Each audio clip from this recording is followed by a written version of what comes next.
دین اور دنیا، دین اور دنیا، دین اور دنیا اسلام کے ساتھ۔ الحمد للہ رب العالمین والصلاة والسلام علی سید الانبیاء والمرسلین۔ ناظرین کرام، السلام علیکم ورحمۃ اللہ وبرکاتہ۔ میں ہوں آپ کا میزبان حافظ محمد طاہر قادری، اور آپ دیکھ رہے ہیں اسلامک ڈیجیٹل اسٹوڈیو کے پلیٹ فارم سے بہت ہی خوبصورت پروگرام جس کا نام ہے دین اور دنیا۔ ناظرین کرام، آج کا جو ہمارا ٹاپک ہے وہ ہے نبی کریم صلی اللہ علیہ وآلہ وسلم کے حقوق، یعنی کہ حقوق مصطفیٰ صلی اللہ علیہ وآلہ وسلم آج ہم جانیں گے۔ ہمارے ساتھ جو شخصیت تشریف فرما ہے، میرا ان کا تعارف تو بہت پرانا ہے۔ ہم اپنے یعنی بالکل ابتدائی ایک جو حصہ ہوتا ہے زندگی کا، جب شعور کی دنیا میں بندہ قدم رکھتا ہے، تب سے ہم شہر کراچی میں آپ کے بیانات سنتے ہیں، اور کیا انداز، جس جگہ جانا لوگوں کو اپنا گرویدہ بنا لینا۔ آپ گفتگو ہی اتنی خوبصورت فرماتے ہیں، اور اللہ تبارک و تعالیٰ نے آپ کو ایسا ملکہ دیا ہے کہ پشتو تو آپ زبردست بولتے ہی تھے، مگر لاہور میں جب سے آپ شفٹ ہوئے ہیں آپ کی پنجابی بھی بڑی ہی زبردست ہو گئی ہے۔ اور اتفاق ایسا ہوا کہ ابھی ہم یہاں گفتگو کر رہے تھے تو حضرت نے میمنی میں بھی کچھ باتیں ہمیں سنا دیں، تو یوں کئی زبانوں پر بھی آپ کو مہارت حاصل ہے۔ آپ کی میری جانی پہچانی شخصیت، اب شہر لاہور سے آپ کا تعلق ہے، حضرت علامہ مولانا خضر الاسلام نقشبندی صاحب۔ علامہ صاحب، آپ کو السلام علیکم ورحمۃ اللہ وبرکاتہ۔ وعلیکم السلام ورحمۃ اللہ وبرکاتہ، بہت شکریہ حضرت، سب سے پہلے میں آپ کا شکریہ ادا کرتا ہوں کہ آپ نے آئی ڈی ایس کو وقت دیا اپنی مصروفیات میں سے، اور وہ بھی اتنے خوبصورت عنوان کے تعلق سے، کیا کہیے گا؟ میں حافظ صاحب سب سے پہلے تو آپ کا شکریہ ادا کرتا ہوں کہ آئی ڈی ایس پہ آپ مدعو مجھے کرتے رہے، لیکن میں اپنی کچھ ایسی مصروفیات جن کی وجہ سے نہ آ سکا، لیکن آپ کی لاہور میں قدم ہمارے لیے بڑے مبارک ثابت ہوئے۔ میں سب سے پہلے تو آئی ڈی ایس کی جانب سے ایک الگ سیکٹر میں پروگرام کرنا، کراچی میں آپ ہوتے ہیں، وہاں بہت سارے تعلقات، یاریاں، دوستیاں اور انتظام و انصرام کے لیے آسانی ہوتی ہے، لیکن کسی نئے سیکٹر میں آنا اور وہاں اتنی بڑی کانفرنس کرنا، یہ ڈیفینیٹلی بہت مشکل ہوتا ہے۔ لیکن آپ نے عقائد اہل سنت کانفرنس کا لاہور میں انعقاد کیا، پہلے تو آپ کو اس کی مبارکباد بھی پیش کرتا ہوں، اللہ اس کی برکتیں آپ کو عطا فرمائے۔ اور پھر الحمدللہ آج یہاں شہر لاہور میں اس ریکارڈنگ کا سلسلہ بھی آپ نے شروع کیا۔ میری دعا ہے کہ اللہ آئی ڈی ایس کی ایک کراچی سے بڑی برانچ لاہور میں بھی بنائے، سبحان اللہ، اور یہاں بھی آپ کا عالی شان اسٹوڈیو ہو، اور جو پنجاب کے علماء ہیں وہ بھی، تاکہ مسلک حقہ کی ترویج و اشاعت میں جو آپ خدمت سر انجام دے رہے ہیں اس میں ان کا بھی حصہ اس طرح سے شامل ہو جائے، کیونکہ آئی ڈی ایس جب سے بنا ہے اس وقت سے لے کر اب تک ان گنت اور بھی کئی چینلز ہیں، موجود ہیں، اور اس پہ دینی اعتبار سے ورک بھی ہو رہا ہے، لیکن اس میں کہیں نہ کہیں کوئی نہ کوئی کمی آئی ہے۔ مثال کے طور پر اگر اس کی ترویج و اشاعت خالی مسلک کے لیے ہے خالصتاً، تو پھر اس میں جو کمی ہے وہ یہ ہے کہ اس کے فالوئنگ اتنی زیادہ نہیں ہے، اس کے سبسکرائبرز اتنے زیادہ نہیں ہیں، وہ یوں آگے نہیں جا سکا۔ اگر کوئی اس حوالے سے چینل آگے گیا تو اس میں پھر کمی یہ آئی کہ اس میں وہ اخلاص اور وہ جو خالصتاً مسلک کی خدمت تھی وہ نہیں رہی، اس حوالے سے پھر اس میں کمی آئی۔ تو آئی ڈی ایس کا یہ کمال بہر صورت اب تک رہا ہے کہ جب سے ماشاءاللہ پروگرامز ہو رہے ہیں کہ خالصتاً دینی ماحول میں رہ کر دینی بات، اور پھر بد مذہبیت سے بالکل بچ کر اپنے آپ کو چلانا، اور خالصتاً دین کے نام پر خالصتاً دین کا کام کرنا، یہ خاصہ رہا بار کے آئی ڈی ایس کا۔ تو اس لیے میری دعا ہے ہر اعتبار سے اللہ آپ کو برکتیں دے اور کامیابی۔ اللہ اکبر۔ حضرت، آپ نے بہت زیادہ حوصلہ افزائی فرمائی ہے، اور اللہ کرے کہ جو آپ نے گفتگو فرمائی ہے، اللہ کرے ہم ایسے ہی آمین ایسے ہی ہوں، اور کوئی کمی بیشی اللہ تعالیٰ اس کو پوری کر دے۔ نظر بد سے اللہ بچائے، آمین، کیونکہ اصل نظر لگتی ہے، تو بات یہ کہ ریاکاری اور نظر بد سے بچائے، جو اللہ اب تک بچایا ہوا ہے، تو آئندہ بھی اللہ تعالیٰ اس سے محفوظ رکھے۔ اور بہت بہت شکریہ، آپ نے دعاؤں سے بھی نوازا۔ ناظرین کرام، نبی کریم صلی اللہ علیہ وآلہ وسلم کے حقوق، اگر بات کی جائے حقوق کی، حقوق العباد پر نشستیں ہوتی رہتی ہیں، ہمیں بتایا جاتا ہے والدین کے یہ حقوق ہیں، بیوی بچوں کے یہ حقوق ہیں، پڑوسیوں کے یہ حقوق ہیں اور دیگر رشتہ داروں کے یہ حقوق ہیں. کیا ہم نے بینگ اے مسلم کبھی یہ جاننے کی کوشش کی کہ نبی کریم صلی اللہ علیہ وآلہ وسلم کہ جن کے ہم امتی ہیں، جن کی شفاعت کے ہم طلبگار ہیں، ہمارے آقا کریم صلی اللہ علیہ وآلہ وسلم کے ہم پر کیا حقوق ہیں؟ یعنی ہم نے ان کے کیا حقوق ادا کرنے ہیں، ان کو کبھی جاننے کی کوشش کی؟ ناظرین کرام، میرے خیال سے اور میرے اعتبار سے آج کا عنوان ہماری زندگی میں بہاریں لے آئے گا. آج وہ باتیں انشاءاللہ ہم جانیں گے اس موضوع کے تعلق سے کہ پھر واقعتاً بندہ کہے گا کہ بھائی یہ حقوق تو حقوق العباد میں انتہائی اعلیٰ درجہ رکھتے ہیں. اللہ اکبر. اور پھر ایک وہ کہتے ہیں نا کہ حضور کریم صلی اللہ علیہ وسلم سے محبت اور بڑھ جائے گی انشاءاللہ. چونکہ خطاب بھی یعنی بیان بھی حضرت علامہ مولانا خضر الاسلام نقشبندی صاحب نے کرنا ہے جو خود ماشاءاللہ عاشق رسول ہیں. تو آئیے بلا تعطل گفتگو کا آغاز کرتے ہیں. کہ علامہ صاحب سب سے پہلے یہ ارشاد فرمائیے گا کہ ایک مسلمان پر آقا دو جہاں صلی اللہ علیہ وآلہ وسلم کے کون کون سے حقوق لازم ہیں؟ بسم اللہ الرحمن الرحیم. حافظ صاحب جیسے اپنے آغاز میں ذکر کیا اور آپ نے کہا کہ ہمیں یہ بتایا جاتا ہے کہ والدین کے حقوق ہیں، اور ہمیں یہ بتایا جاتا ہے کہ عزیز و اقارب کے حقوق ہیں، اور ہمیں یہ بتایا جاتا ہے کہ پڑوسی کے حقوق ہیں. تو یہاں میں ایک سوال ضرور کرنا چاہوں گا کہ ہمیں والدین کے حقوق بتانے والی ہستی کون ہے؟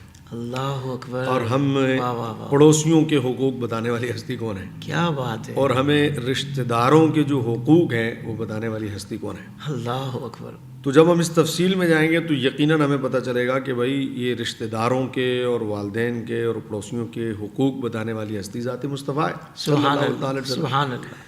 تو جب یہ کنفرم ہو گیا کہ یہ ہستی ذات مصطفیٰ ہے تو پھر ہم دوسرا سوال کریں گے کہ پھر آپ یہ بتائیے کہ جب والدین کے حقوق ہو سکتے ہیں اور اس پر پکڑ ہے نا عمل درآمد کرنے والے کی، اور پڑوسیوں کے حقوق ہو سکتے ہیں اور اس پر پکڑ ہے نا عمل کرنے والے کی، اور عزیز و اقارب کے حقوق ہیں اور اس پر پکڑ ہے نا عمل کرنے والے کی، جو ان حقوق پر پورا نہیں اترتا اس کی پکڑ ہے، تو یہ کیسے ہو سکتا ہے کہ اس ہستی کے پھر حقوق نہ ہو جس نے یہ سب ہمیں بتایا؟ اللہ. اس کا مطلب ہے اس ہستی کے سب سے زیادہ حقوق ہیں، بلکہ حقوق اللہ بھی اسی ہستی نے بتایا. لازمی بات ہے، بتانے والے وہی ہیں. تو اس لیے نبی علیہ الصلوۃ والسلام کے حق اور حقوق جو ہیں، نبی علیہ الصلوۃ والسلام کا جو حق ہم پر ہے وہ ان تمام جو بندوں کے حقوق ہیں ان میں سب سے زیادہ ہے نبی علیہ الصلوۃ والسلام. سبحان اللہ سبحان اللہ. اب یہاں پر ایک بات میں اور ذکر کرنا چاہوں گا کہ حضور علیہ الصلوۃ والسلام نے فرمایا کہ حضرت جبرائیل علیہ الصلوۃ والسلام بار بار انہوں نے اتنے حقوق پڑوسیوں کے بیان کیے، اتنے حقوق بیان کیے. آپ نے فرمایا مجھے یہ گمان گزرا کہ وراثت میں انہیں حقدار نہ ٹھہرا دیا جائے. اللہ. یعنی وہ اتنے کہ وراثت میں اتنے حقوق بیان ہوئے. اب آپ مجھے بتائیں کہ ایک آپ کے برابر میں رہنے والا پڑوسی جو ہے اس کے اتنے حقوق. ایک دفعہ حضور نے 3 مرتبہ قسم اٹھا کے ارشاد فرمایا واللہ لا یؤمن واللہ لا یؤمن واللہ لا یؤمن. صحابہ نے کہا من یا رسول اللہ. صحابہ کام گئے. حضور نے کہا وہ ایمان والا نہیں ہے، وہ ایمان والا نہیں ہے، وہ ایمان والا نہیں. صحابہ نے کہا کون یا رسول اللہ ایمان والا نہیں؟ فرمایا جس کا پڑوسی اس کی شرانگیزیوں سے امن میں نہیں ہے. اللہ اکبر. وہ ایمان والا نہیں ہے. اللہ اکبر. تو اب یہاں پر پھر ہم سوال کریں گے کہ جس نے اس پڑوسی کے حقوق بتائے ہیں کئی درجے اوپر جائیں تو اس ہستی کا سب سے زیادہ حق ہے. سبحان اللہ. جس نے یہ سارا کچھ ہمیں بتایا. واہ واہ واہ. اب آ جائیں کہ پھر وہ حقوق ہیں تو وہ کیا ہیں. تو اگر آپ انہیں حافظ صاحب عنوانات میں تبدیل کرنا چاہیں نا کہ عنوان بنا دیں آپ ان حقوق کا، بہت اچھا، تو اس میں سب سے پہلا جو عنوان بنے گا کہ حضور کا حق یہ ہے کہ امتی حضور پر ایمان لائے. یہ سب سے پہلا حق ہے. کیا حضور بات علیہ ہے. السلام. سبحان اللہ سبحان اللہ. ساری کائنات کے جو لوگ ہیں ان سب کو حضور علیہ الصلوۃ والسلام پر ایمان لانا چاہیے. یہ حضور کا حق ہے. اللہ اکبر. کیونکہ اللہ نے حضور کو اتنی بڑی شان اور بڑی رفعت کے ساتھ دنیا میں مبعوث فرمایا کہ اب کوئی بات پیچھے بچتی نہیں ہے کہ بندہ کہے کہ نہیں یوں نہیں تو یوں، یوں نہیں تو یوں. ایمان لانا یہ سب سے پہلا حق ہے. واہ واہ. نبی علیہ الصلوۃ والسلام. اچھا اب ایمان لانے میں دوسرا عنوان جب بنے گا، پہلا تو آپ ایمان کا سمجھیں. جب ایمان آپ لے آئے تو اب ایمان لانے میں حضور کی ایک بہت بڑی امت ہے جو حضور پر ایمان لائی ہوئی ہے. جی. لیکن ایک حق کے بعد وہ دوسرے حق سے دستبردار ہے. اللہ. وہ اس پر عمل نہیں کر رہے. تو پھر اس حق کے بعد حضور کا دوسرا حق یہ ہے کہ ایک ایمان لے کے آنے کے بعد حضور پر اب آپ حضور کی اطاعت کریں. واہ واہ علامہ صاحب سبحان اللہ. دوسرا حق ہے حضور علیہ السلام. کیا کہنے ہیں, واہ واہ سبحان اللہ. اب جب آپ حضور کی اطاعت کریں گے تو پھر آپ نبی علیہ الصلوۃ والسلام کے اس حق کو کما حق کو ادا کر رہے ہیں کہ آپ نے حضور کی اطاعت کی, جس پر قرآن شاہد ہے کہ اطیعوا اللہ و اطیعوا الرسول. اللہ کی اطاعت کرو اور اللہ کے رسول کی اطاعت کرو. یہ دوسرا حق ہے بڑا جو نبی علیہ الصلوۃ والسلام کا ہے اور جو ہم پر لازم ہے. جب یہ ہو گیا, اب پھر اس کے بعد ایک ایمان آ گیا, یہ بھی حق کو پورا ہو گیا. پھر اس کے بعد کوئی لوگ اطاعت بھی کر رہے ہیں جی حضور علیہ الصلوۃ والسلام کہنے کو. آپ دیکھیں گے کہ ایمان لانے کے بعد وہ کہیں گے جی یہ عمل سنت ہے, ہم اس پر عمل کر رہے ہیں, یہ نبی علیہ الصلوۃ والسلام کی شریعت ہے. لیکن وہ تیسری جگہ پر کمی کر رہے ہیں, اور وہ تیسری جگہ کمی کیا ہے کہ وہ اطاعت کر رہے ہیں کہنے کو, لیکن وہ تعظیم میں کمی کر رہے ہیں رسول اللہ صلی اللہ علیہ وسلم کی. اللہ اکبر. تیسرا بڑا حق یہ ہے کہ بندہ ایمان لانے کے بعد اور اطاعت کرنے کے بعد پھر حضور علیہ الصلوۃ والسلام کی تعظیم و توقیر بجا لائے. وَتُعَزِّرُوهُ وَتُوَقِّرُوهُ, سبحان جو اللہ. قرآن کریم والفرقان حمید میں اللہ تبارک و تعالیٰ ارشاد فرماتا ہے. اب یہ تین کام کر لینے کے بعد چوتھا حق ہے پھر نبی علیہ الصلوۃ والسلام کہ بندہ ایمان بھی لے آیا, بندہ نبی علیہ الصلوۃ والسلام کی اطاعت بھی کر رہا ہے, اور بندہ نبی علیہ الصلوۃ والسلام کی توقیر بھی کر رہا ہے, نبی علیہ الصلوۃ والسلام کی عزت بھی کر رہا ہے, تعظیم بھی کر رہا ہے. لیکن اب چوتھی جگہ پر وہ کمی کر رہا ہے, اور وہ چوتھی جگہ کی کمی کیا ہے کہ وہ ذات اقدس کی تعظیم میں تو کمی نہیں لا رہا. حضور کی ذات کے لیے تو مر مٹنے کو تیار ہے, پوری تعظیم کر رہا, لیکن حضور کی نسبتوں کی تعظیم نہیں کر رہا. اللہ اکبر. اللہ. اب چوتھا حق نبی علیہ الصلوۃ والسلام کا یہ ہے کہ جب آپ حضور علیہ الصلوۃ والسلام کی تعظیم کریں تو پھر حضور کی ہر نسبت کی تعظیم اور توقیر. کیا کہنے علامہ صاحب. حضور علیہ الصلوۃ والسلام کی ہر نسبت کا آپ ادب اور احترام کریں, اور نبی علیہ الصلوۃ والسلام کی نسبت جس شے سے بھی ہو گئی ہے, آپ کو علم ہو جائے کہ یہ اس سے حضور کی نسبت ہے, آپ اس کا بھی احترام اسی طرح کریں. کیوں؟ اس لیے کہ اللہ ارشاد فرماتا ہے کہ قرآن کریم والفرقان حمید میں حضرت ہاجرہ کے قدم جہاں لگے تھے اس جگہ کو نسبت حضرت ہاجرہ رضی اللہ تعالیٰ عنہ سے ہوئی, تو اللہ نے اس کو اپنی نشانی کہہ کر اس جگہ کی عزت کا ذکر فرمایا. واہ واہ واہ واہ. کہ ان الصفا والمروۃ من شعائر اللہ. اللہ اکبر. وہ صفا اور مروہ جو ہے وہ اللہ کی نشانی ہے. واہ. آپ کبھی ثابت نہیں کر سکتے حافظ صاحب کہ اس صفا اور مروہ کو اللہ نے کعبہ کی وجہ سے اپنی نشانی کہا ہے. کبھی ثابت نہیں کر سکتے کہ آپ نے اللہ نے اس صفا اور مروہ کو حجر اسود کی وجہ سے اپنی نسبت کہا ہے جو جنتی پتھر ہے. کبھی ثابت نہیں کر سکتے کہ آپ اللہ تبارک و تعالیٰ نے اس مقام کو مطاف کی وجہ سے اپنی نشانی کہا ہے. تو آپ کے پاس تفصیل میں جا کر ایک ہی بات بچے گی کہ وہ نسبت ہے, اور نسبت ایک اللہ کی بندی سے ہے, بندی سے ہے, جس وجہ سے اللہ نے اس کو اپنی نشانی قرار دیا. اللہ اکبر. تو جب اللہ کی اس بندی کی نسبت جو نبیہ نہیں ہو سکتی, کیونکہ عورتوں میں کوئی نبیہ نہیں ہے بے شک, تو جب ولیہ کی نسبت کی تعظیم کا عالم یہ ہے کہ اللہ اسے اپنی نشانی قرار دیتا ہے, تو پھر آپ مانے اس بات کو کہ حضور علیہ الصلوۃ والسلام کا حق ہے کہ جس شے کی نسبت حضور کی طرف ہو جائے آپ اس کی تعظیم و توقیر بھی اسی طرح کریں جس طرح آپ نبی علیہ الصلوۃ والسلام کی تعظیم و توقیر کرتے ہیں. کیا کہنے. تو گویا کہ اگر انہیں عنوانات میں آپ تقسیم کریں تو آپ کو ان عنوانات کے ذریعے سے یہ بات ماننا پڑے گی کہ یہ سارے نبی علیہ الصلوۃ والسلام کے حق ہیں اور یہ حقوق ہیں جو بندہ جو ہے وہ پورا کرے. اب ایک اور بات اس میں جو قرآن کریم نے بطور آیت ذکر کی ہے باقاعدہ, اس میں اللہ تبارک و تعالیٰ نے حضور کا حق باقاعدہ لفظوں میں بیان کیا ہے. اللہ اور اس کا رسول زیادہ حق رکھتے ہیں واہ جی واہ کہ انہیں راضی کیا جائے. سبحان اللہ. گویا کہ یہ وہ حق ہے پانچواں, ترتیب میں پانچواں ذکر کر رہا ہوں, ورنہ قرآن کی آیت کے حساب سے یہ پہلا ہے, ورنہ چونکہ چاروں میں نے آیتیں ہی پڑھی ہیں تو ہر پہلا بھی ہے اور سارے ہی آخری بھی ہیں, سارے پہلے بھی ہیں آخری بھی ہیں. بہت خوب بہت خوب. اب یہاں پر حافظ صاحب اللہ اور اس کا رسول زیادہ حق رکھتے ہیں کہ انہیں راضی کیا جائے, لیکن اس میں ایک علمی بات ہے. جب اللہ اور اس کا رسول ذکر آیا ہے کہ اللہ اور اس کا رسول, تو پھر ضمیر ہما کی آنی چاہیے کہ اللہ اور اس کا رسول زیادہ حق رکھتے ہیں. تثنیہ کی ضمیر آنی چاہیے, لیکن آپ غور کریں یہاں ضمیر تثنیہ کی نہیں ہے, یہاں ضمیر واحد کی ہے. تو ہو کی ضمیر واحد کی ہے. اللہ اکبر. اب ضمیر میں اہل لغت یہ قاعدہ بیان کرتے ہیں کہ ضمیر جس کے قریب ہوگی مرجع وہ ہوگا. صحیح. اب رسول سے لفظ ہو کی ضمیر زیادہ قریب ہے. اللہ. لہذا ترجمہ کیا بنا لغت کے اعتبار سے؟ اگر آپ اس کو نحوی اس میں دیکھیں تو ترجمہ کیا بنتا ہے؟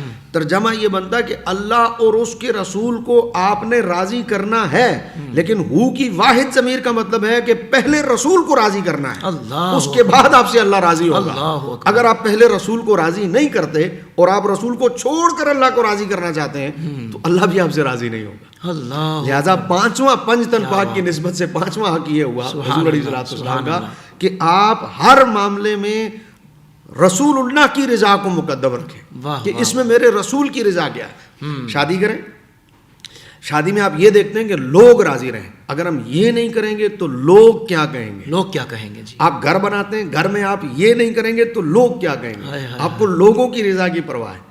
آپ کوئی بھی کام کرتے ہیں اس میں آپ سب سے پہلے جو بات ذکر کرتے ہیں عوام میں، وہ مجمع کا لفظ پہلا کیا ہوتا ہے؟ لوگ کیا کہیں گے. ہمیں لوگوں کی رضا کی پرواہ ہے. اسی لیے اللہ نے فرمایا احق کو، اللہ زیادہ حق رکھتا ہے، اس کا رسول زیادہ حق رکھتا ہے کہ انہیں راضی کیا جائے. لہذا حق کیا ہوا حضور علیہ الصلوۃ والسلام کا؟ حقوق میں سے ایک کہ آپ ہر معاملے میں پہلے یہ دیکھیں کہ میرے اس عمل سے کہیں میرا رسول تو ناراض نہیں ہوگا. اگر رسول ناراض ہو رہا ہے تو اللہ بھی ناراض ہو رہا ہے، اور اگر رسول راضی ہے تو اللہ بھی راضی. سبحان. تو یہ عنوانات ہیں حافظ صاحب، اگر ہم اس کو بطور عنوان ذکر کریں تو یہ سارے حق میرے رسول کے حق ہیں. سبحان اللہ. سبحان اللہ. علامہ صاحب آپ کی گفتگو سننے کے بعد یقیناً ہمارے ناظرین ابھی ہم کی چاہت ہوگی کہ حضرت ہمیں کچھ ایسی باتیں بتائیں کہ نبی پاک صلی اللہ علیہ وآلہ وسلم سے محبت کا حق ادا ہو سکے. ہم کچھ ایسے انداز اختیار کریں، ہم کچھ ایسے کام اختیار کریں کہ جس سے اس محبت کی ادائیگی ہو سکے. حضور کے حقوق ادا کرنا چاہتے ہیں ہم، حضور ہماری رہنمائی کیجیے. حافظ صاحب بہت بہترین سوال آپ نے یہ کیا. میں نے پہلے آپ کے سوال میں جو عنوانات ترتیب دیے اور ذکر آپ سے کیا کہ یہ سب حقوق ہیں. اب یہ کہ یہ حق کیسے ادا ہو سکے، تو دیکھیں اس کا پہلا جواب تو یہ ہے کہ ادا تو ہو نہیں سکتے کسی صورت میں بھی، لیکن سوال کے لیے تو بار کے یوں ہی سوال کیا جائے گا کہ کیسے ادا ہو سکتے ہیں. ورنہ آپ جانتے ہیں کہ والدین کے حقوق کے بارے میں آتا ہے کہ حق ادا نہیں ہو سکتا، اتنا حقوق ہے. اور کاندھے پر بٹھا کر آپ اگر انہیں طواف کرائیں اور مکمل حج کرائیں تو بھی والدین کے حقوق بھی ادا نہیں ہو سکتے. بے شک. تو لازمی بات ہے جب والدین کے حقوق آپ کما حق کو ادا نہیں کر سکتے تو حضور کے حقوق اتنے زیادہ ہیں کہ وہ بھی ادا نہیں ہو سکتے. لیکن کچھ طریقے بار صورت ایسے ضرور ہیں حافظ صاحب کہ ان طریقوں سے آپ ان حقوق کی جو ادائیگی ہے اس کو ادا کرنے کے بعد دلی طور پر کچھ سکون سا پائیں گے. سبحان اللہ. آپ کچھ مطمئن سے ہوں گے کہ ہم نے نبی علیہ الصلوۃ والسلام کے لیے یہ حق جو ادا کیا ہے، تو آپ کا دل کوئی اندر سے اطمینان کی کیفیت ضرور پائے. وہ کیا ہے؟ وہ یہ ہے کہ آپ نبی علیہ الصلوۃ والسلام کی ذات اقدس کا دفاع کریں. کیا بات ہے علامہ صاحب. جب آپ ذات اقدس کا دفاع کریں گے نا نبی علیہ الصلوۃ والسلام پر، تو یہ وہ کام ہے کہ جس کے لیے حضرات صحابہ کرام رضوان اللہ تعالی علیہم اجمعین کی زندگیاں آپ کے سامنے آئیں گی، اور آپ نوٹ کریں گے کہ انہوں نے جو اطمینان قلب پایا وہ حضور کی ذات اقدس پر ہونے والے ہر حملے کا دفاع کر کے پایا. حضور سیدی اعلیٰ حضرت امام احمد رضا خان فاضل بریلوی، آپ سے کسی نے پوچھا تو آپ نے بھی یہی جواب دیا. آپ نے فرمایا کہ کم از کم، کسی نے کہا جی وہ فلانا آپ کے بارے میں بڑی بد زبانی کرتا ہے اور آپ کے بارے میں ایسے لفظ استعمال کرتا ہے جو سن کر ہمیں بڑا جوش کھولتا ہے، خون کھولتا ہے اور ہمیں غصہ آتا ہے. تو آپ رونے لگے. اس نے سمجھا کہ سامنے اعلیٰ حضرت اس لیے آپ رو پڑے کہ شاید کہ فلاں مجھے گالیاں دیتا ہے. آپ نے فرمایا نہیں، میری زندگی کا مقصد پورا ہو گیا کہ جتنی دیر تک میں نبی علیہ الصلوۃ والسلام کی ذات اقدس کا دفاع کرتا ہوں اور وہ لوگ جب تک مجھے برا بھلا کہتے رہتے ہیں اس وقت تک ان کی زبانیں نبی علیہ الصلوۃ والسلام کی توہین سے باز رہتی ہیں. وہ تیر جو حضور کی طرف جاتے تھے گستاخی کے، وہ احمد رضا کی طرف آتے ہیں. میری زندگی کا مقصد پورا ہو گیا. تو حافظ صاحب اللہ آپ کے یہ آنسو قبول فرمائے اور اس کی برکت اللہ آپ کو عطا فرمائے. تو آپ نبی علیہ الصلوۃ والسلام کے حق میں یہ کریں کہ آپ حضور علیہ الصلوۃ والسلام کی ذات اقدس کے لیے جس قدر ممکن ہو دفاع کریں. وہ نابینا صحابی کا واقعہ بہت معروف ہے، حضرت عمیر بن عدی رضی اللہ تعالیٰ عنہ کے. وہ ان کو معلوم چلا تو وہ گئے اور جا کر اس بنت مروان کو قتل کر کے آ گئے. اور جب رات کے اندھیرے میں اسے مار کے واپس آ گئے، مسجد میں آ کے وہ بیٹھے اور حضور علیہ الصلوۃ والسلام نے نماز پڑھ کے جب ان کی طرف دیکھا تو حضور نے فرمایا مار آئے ہو مروان کی عورت کو؟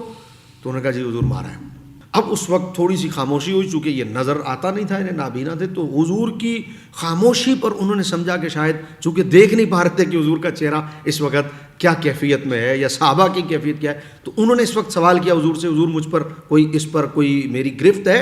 تو حضور نے جواب میں کیا ارشاد فرمایا، عمیر ایسا کبھی نہیں ہو سکتا، کیونکہ میری ناموس کے مسئلے میں 2 بکریاں بھی آپس میں کبھی جھگڑا نہیں کریں، اللہ اکبر، ان میں بھی اختلاف نہیں ہوگا۔ واہ واہ، اب آپ غور کریں کہ واہ واہ، آپ اس سے حضور راضی کتنے ہوتے ہیں جب آپ نبی علیہ الصلوۃ والسلام کی ناموس کا تحفظ کرتے ہیں، تو سبحان اللہ، کیسے حق ادا ہو؟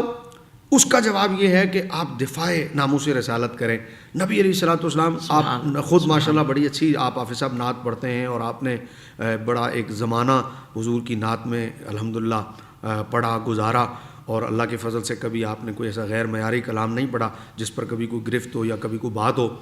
تو نعت کے اعتبار سے نعت خواں اکثر یہ بات کہتے ہیں کہ حضور نے نعت خواں کے لیے ممبر پیش کیا، حضور نے نعت خواں کے لیے ممبر پیش کیا، یہ بات نعت خواں تقریباً ذکر کرتے ہیں۔ میں نعت خوانوں سے یہ سوال یہاں پر حافظ صاحب ضرور کرنا چاہوں گا، کوئی یہ بتائے کہ وہ ممبر حضور نے پیش کب کیا تھا؟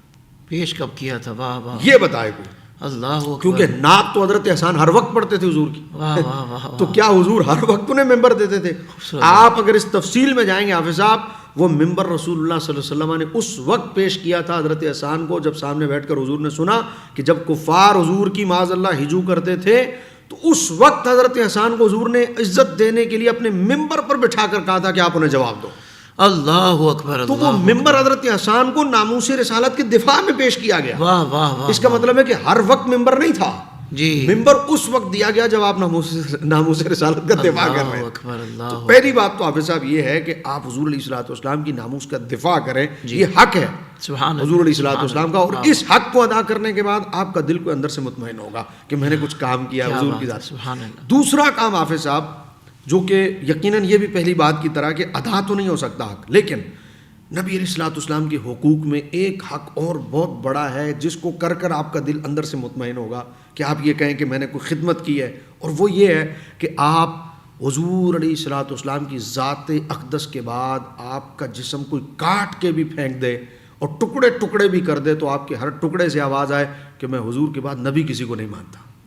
کیا بات، حضور آخری سبحان نبی، اللہ، حضور آخری نبی، قیامت تک حضور کے بعد، سبحان اللہ، اور اس پر آپ جتنی خدمت کر سکیں اس شعبے میں نبی علیہ السلام، کمال کر دیا، اس شعبے میں آپ جتنی نصرت کر سکیں نبی علیہ الصلوۃ والسلام، واہ واہ، وہ آپ کا دل کوئی اندر سے مطمئن ہوگا، اور یہ بھی صحابہ کی زندگی سے ثابت ہے۔ اس طرح کا آپ کا ایمان ہو کہ آپ حضور علیہ الصلوۃ والسلام کے بعد کٹ جانا پسند کریں، لیکن آپ اس میں کبھی بھی رتی برابر بھی کمی نہ آنے دیں حضور، اور یہی صحابہ کرام کا وتیرہ رہا، یہی صحابہ کرام کا مزاج رہا۔ اس نے جب وہ خط بھیجا تھا مسیلمہ کذاب نے حضور کی طرف، جس میں اس نے کہا کہ میں بھی نبی ہوں اور آپ بھی نبی ہیں، تو ہم دونوں مل کے نبوت قائم کر لیتے ہیں اور ایک سلسلہ بنا لیتے ہیں۔ حضور نے جملہ لکھا انت کذاب، اور حضور نے کہا کہ یہ خط کون ہے جو لے کے جائے گا؟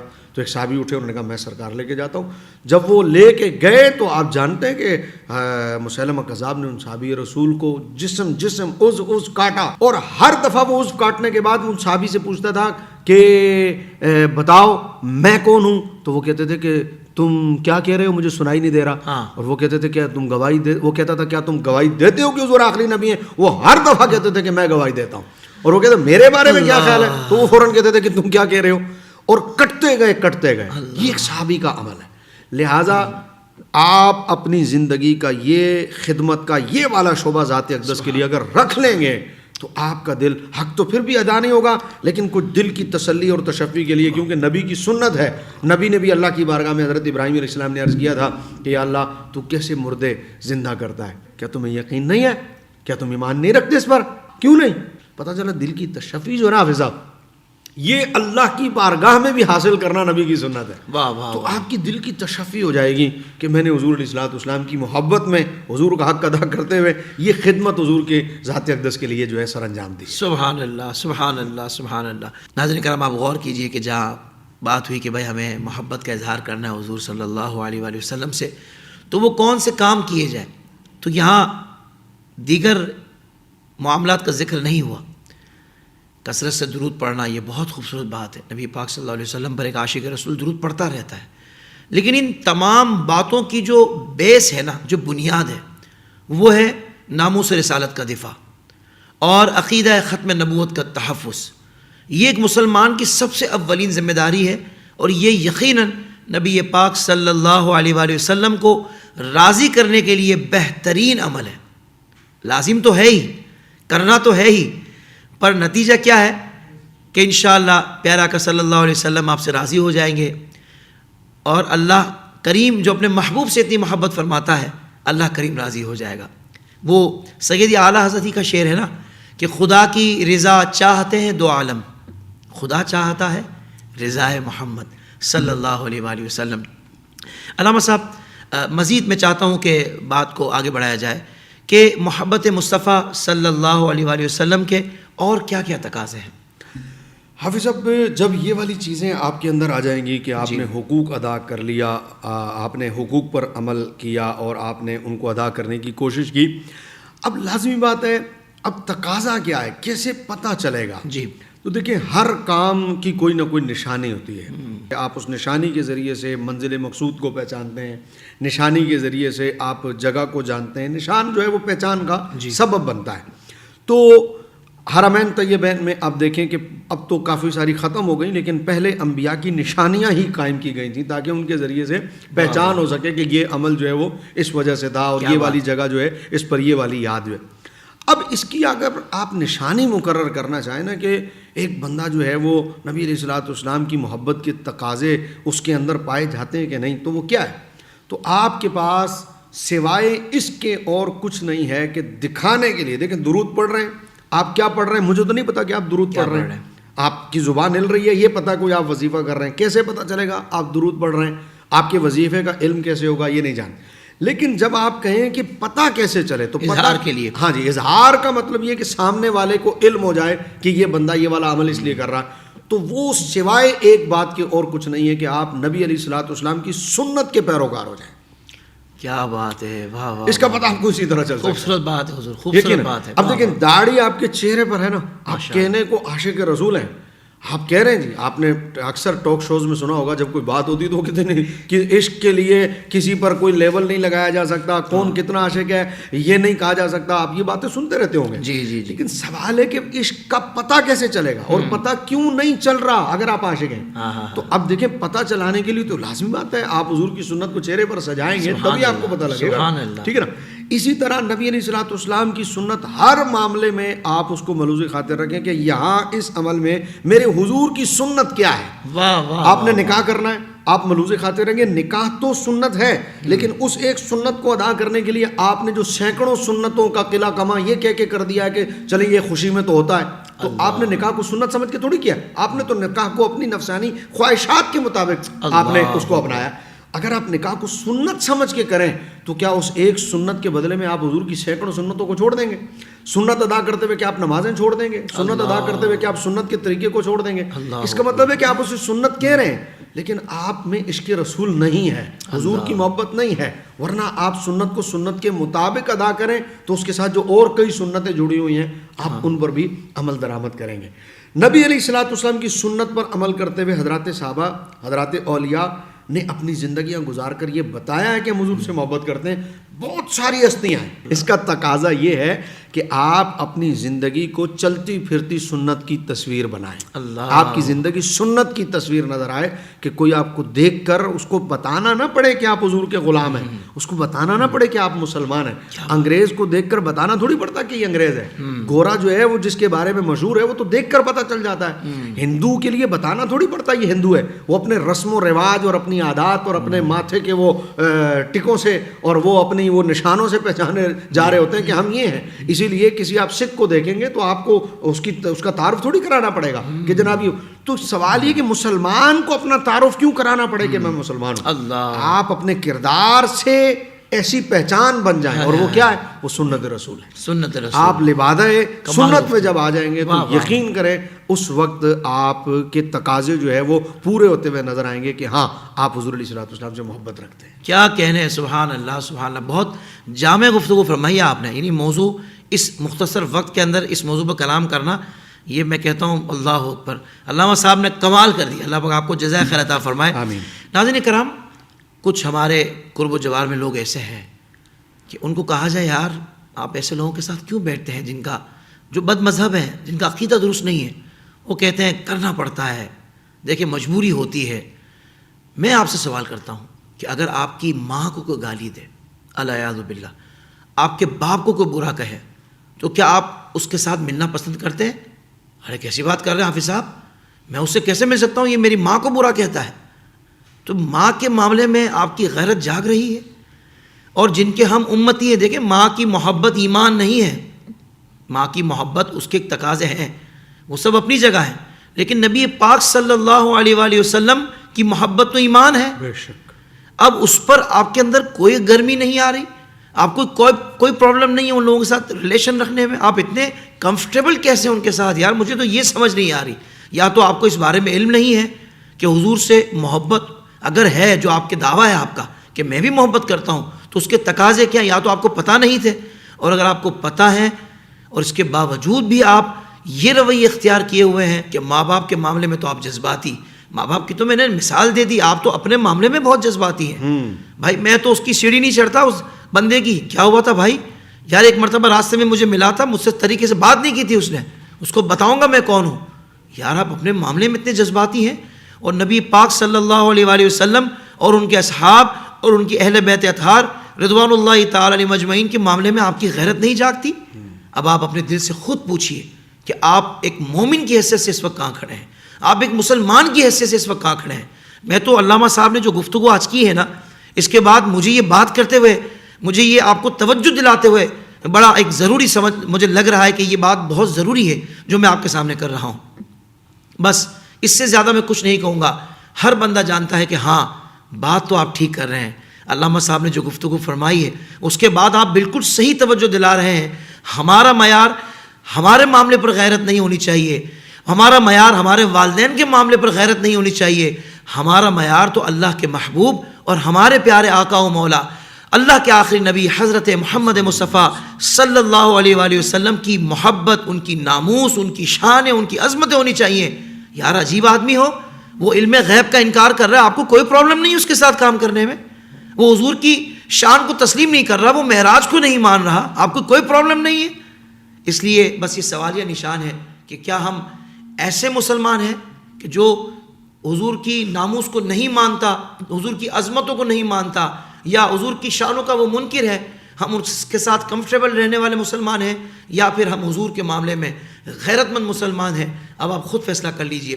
علامہ صاحب آپ کا دل سے شکریہ ادا کرتا ہوں، جزاک اللہ، آپ نے بہت زبردست گفتگو فرمائی اور کمال کی گفتگو فرمائی ہے، اللہ آپ کو اس کی بہترین جزا عطا فرمائے۔ آمین۔ ناظرین کرام انشاءاللہ اگلے پروگرام میں پھر ایک موضوع ہوگا، پھر علامہ صاحب سے گفتگو ہوگی، تب تک کے لیے اجازت، السلام علیکم ورحمۃ اللہ وبرکاتہ۔